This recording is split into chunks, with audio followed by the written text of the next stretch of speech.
ከ19ኛው ክፍለ ዘመን ጀምሮ የነበረው የጅማ መንግስት በአባ ጅፋር ይመራ ነበር። ግን የንጉሱ የኃይል መስጢር የጦር ኃይል አልነበረም።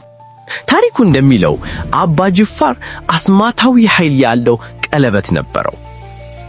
በዚህ ቀለበት አማካኝነት ማንኛውንም ነገር የመፍጠርና የመቆጣጠር ችሎታም ነበረው።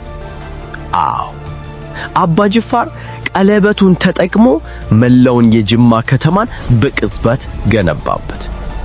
ግዙፍ ቤተመንግስቶች፣ ጥንካሬ ያላቸው ግንቦች እና የመከላከያ አጥሮች ሁሉንም በአንድ የብርሃን ብልጭታ ጊዜ ውስጥ ተፈጠሩ።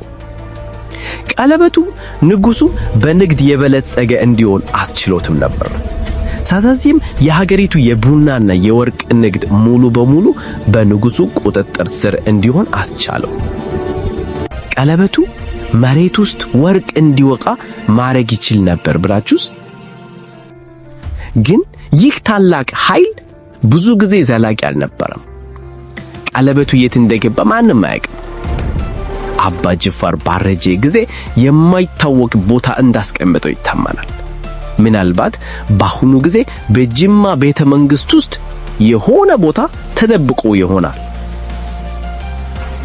አንዳንድ አሳሾች ቀለበቱን ለማግኘትና ታላቁን ኃይል ለመጠቀም በፍለጋ ደክመዋል።